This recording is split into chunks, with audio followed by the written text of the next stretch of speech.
One comment I often hear from all of you is, Rob, I only want to put the best in my patients' mouths. Well, who's paying for the best dental care then? One business concept I continually see with dentists that is so difficult for them to overcome is the mindset of delivering to the patient exactly what they are willing to pay for. And we begin our podcast right there. Computers are live, mixer is up, levels are good, equalizer is good, ready channels 1 and 2. Mic is live in 3, 2, 1, roll it. Welcome, listeners, to the My Practice, My Business podcast, where we teach dentists and their teams how to reclaim forgotten profitability in dentistry with our clinical business of dentistry training. And now, the host of our show, the clinical director at My Practice, My Business, Dr. Rob Thorup. All too often in our introductory courses and our trainings, I hear our colleagues make this comment. Rob, I always want to put in the best products and services for my patients. And my comment to them is a resounding, why would you do that and not charge for it? Because they don't, when they say that, they're like, I can't charge more for doing that to my patients, for putting in more expensive, for example, full gold crowns. That was a conversation that I had with an office that they were putting in full gold and not hardly charging a dime for the gold that's there, let alone other products and things that we do. And so I always say to them, in my comment to them is resounding, why would you do that and not charge for it? Are you profitable with the best materials as it relates to the reimbursement rates of your dental insurance plans that you take? Are you even profitable with your fee-for-service fees? Because most practices have no clue on what it means to look at their direct operating costs. Well, many of you listening in for the first time are thinking you are under contract with the dental insurance companies, and you can't charge an additional fee for more expensive products and services. You could not be more wrong on your thinking and what you maybe purposefully been taught by other consultants. What frustrates me the most is when docs and their office managers come to our clinical business of dentistry introductory course and actually learn how to charge the patient for more expensive products and services and still choose to pay for their patient's dentistry on some aspects. They'll implement 50, 60, 70% of what we teach them, and they are absolutely flabbergasted and so excited that they're making so much more. But there's always just a few little things that they do that they just don't want to change on, and it just absolutely makes me cringe. And if that's your thought leadership, after learning the truth about dental insurance rules and engagement when offering value-added services and how to charge for them, then you honestly, and all of you out there, if you don't know the truth or you hear it, I should say if you hear the truth and you don't act on it, then you have no room to complain about third-party payers. It's not the dental insurance companies, it's us. It's you, doc and office manager. That is the problem to profitability with your patients on PPO plans. Practices that have been through our training, it's amazing to watch the office managers, just the smoke starts cooking out of their ears and they start really thinking about ways to help their docs be more profitable in the things that they do. And it's just amazing to see that kind of turnaround and that thought leadership from offices that learn the truth and start looking at ways to be more profitable. And oftentimes they come up with ways that we've never even thought about. And I love that. I love that thinking and that rational thinking. There seems to be two areas of misconceived thought when it comes to the clinical business of dentistry within your practice, okay? Within all your practices out there. The first misconceived thought is this: dentists and their front office personnel feel that passing on upgraded costs to their patients is like a cardinal sin. It's like, when I'm asked what is taught in our clinical business of dentistry office manager and team training and introductory course, for that matter, the introductory course is where we plant the first seed. And I tell them one of the components is how to reclaim forgotten profitability in dentistry again, and getting paid fairly for the services that we dentists provide. One of their first questions is this, always: does that mean you have the patients pay an additional fee for services? Or they, oh my gosh. And right then I just know, this is going to be an uphill battle. Or they ask me, if we bill the insurance for non-covered services, indicating that they just don't do that because it causes the patient to pay more out of their own pockets.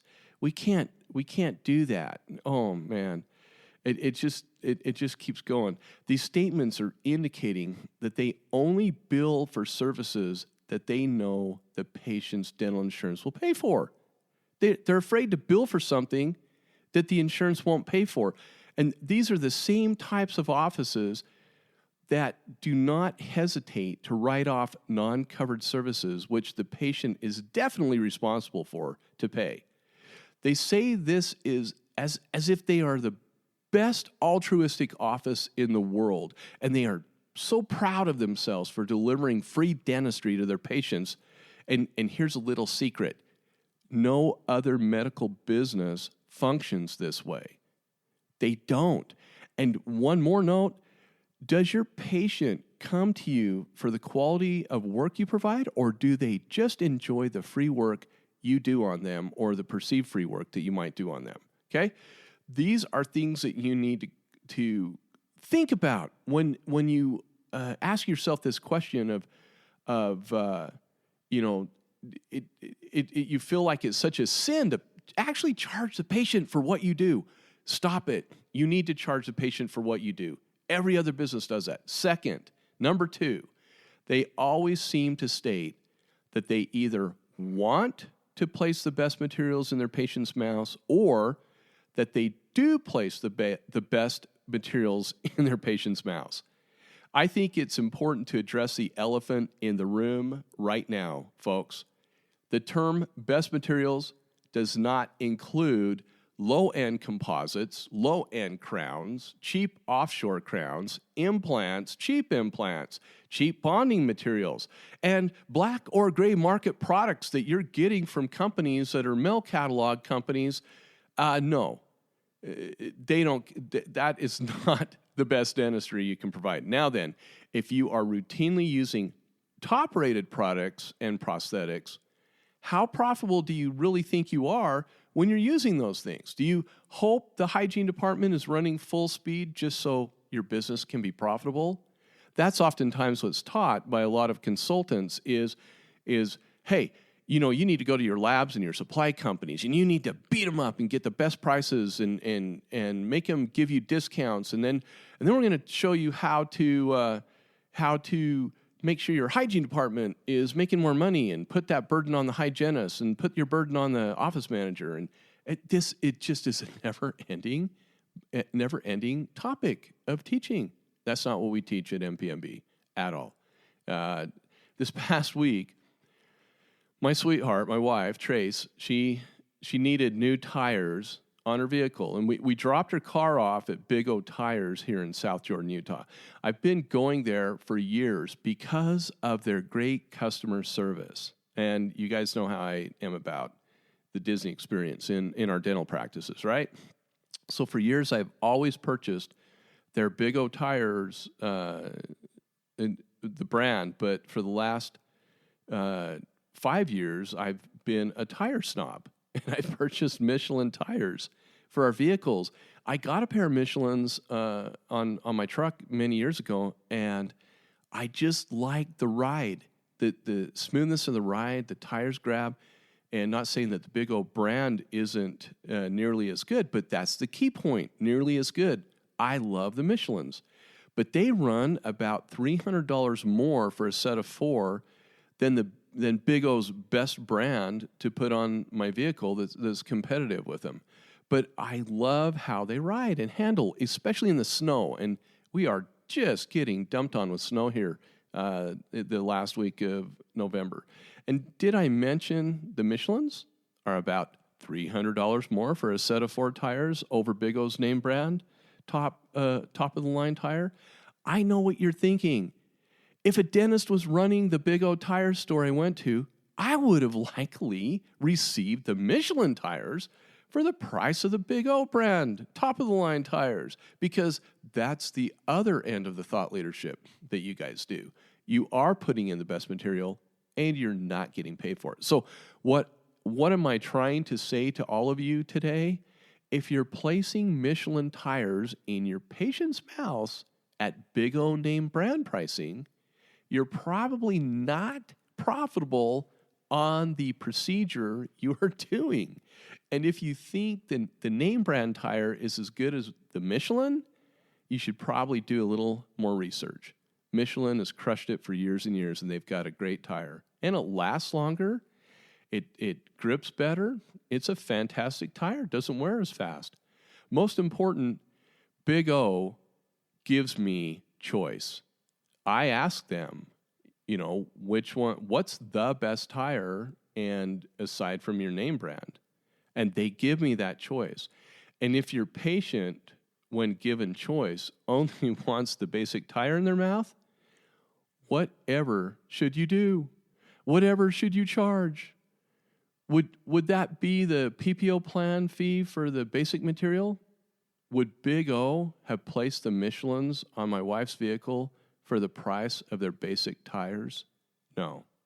And that's oftentimes what we do in our practices. These are the things that we need to be thinking about, and to think that dental insurance companies have allowed us to charge for value-added services for years. They have allowed us to do that. It's in their rules and regulations to charge for better materials directly to our patients who are their customers. They don't have a problem with that. If you have a problem with that, you're the only one that has a problem with it. And it's because nobody taught us business. We were never taught business in dental school, and that is the key problem. We just have to follow the insurance's rules of engagement when offering value-added services or upgrades. If we don't follow them and a patient complains, that's when you're going to get burnt, and that's when you're going to say, oh my gosh, I heard from Rob that we could do this, and now I got burned, and Rob must not be telling the truth. No, what I'm trying to tell you guys is you have to do it the right way. You have to do it with informational consent, and you have to do it with upgrading consent.